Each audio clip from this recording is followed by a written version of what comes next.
Le pilotage de précision est une discipline sportive proposée par la Fédération française aéronautique qui permet aux pilotes de se mesurer dans une discipline d'exigence de pilotage de qualité.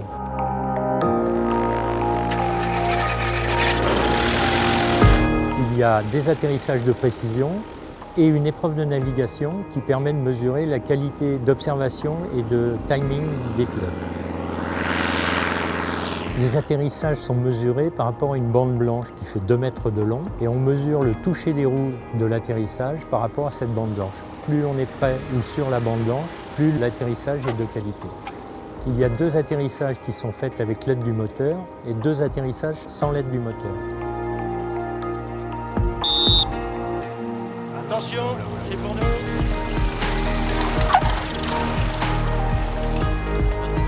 Out.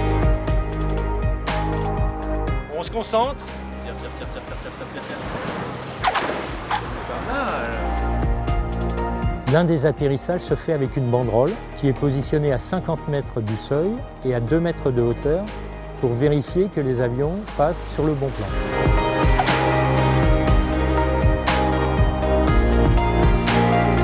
La navigation consiste à vérifier sur le terrain la position des photos qui ont été données aux pilotes et des cibles qui ont été positionnées dans la campagne. Le tout en respectant un timing à la seconde près.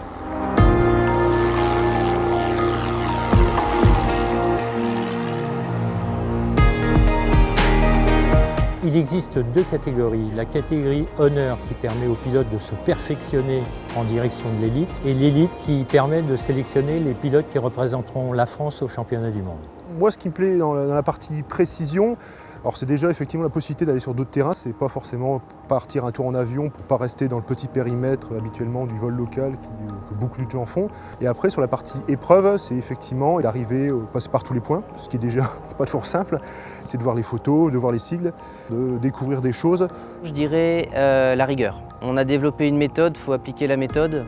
Et c'est vraiment le côté challenge de passer au bon endroit, d'aller regarder le petit carrefour, d'aller regarder la petite église, d'aller regarder les choses que, je dirais, les communs des pilotes ne regardent pas parce que s'ils ne l'ont pas sur leur carte. En fait, la recherche de la perfection. Parce qu'en fait, on ne peut jamais être à zéro. Enfin, c'est exceptionnel d'arriver à faire aucune pénalité puisqu'il faut être précis à la seconde près, mais sur une vingtaine de points. Les atterrissages, on en fait toujours, mais se dire que là, je veux atterrir précisément à cet endroit-là, c'est ça qui est intéressant. Si par un jour, on a une panne de moteur ou autre, il faut se poser là où il faut se poser et on n'a pas forcément 2 km de piste pour se poser. Je trouve que c'est très ludique. Plus on s'entraîne, plus on en fait et plus on se rapproche de la perfection, de la précision. Sauf que même quand on s'est bien entraîné, les conditions de vent changent et il n'y a pas une méthode qui permet d'arriver à faire le truc toujours bien, quoi. Donc c'est un challenge permanent en fait. C'est ça. Au niveau sportif, on a mis en place depuis maintenant plusieurs dizaines d'années des compétitions de haut niveau et on a développé ces dernières années des compétitions beaucoup plus proches du terrain.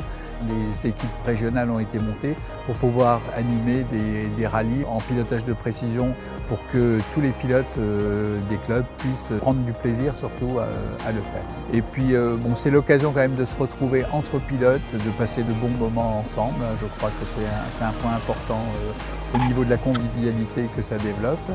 Et autre point important, c'est quand même une discipline qui affine beaucoup les capacités de pilotage, qui permet de prendre de l'assurance au niveau du pilotage et de l'expérience.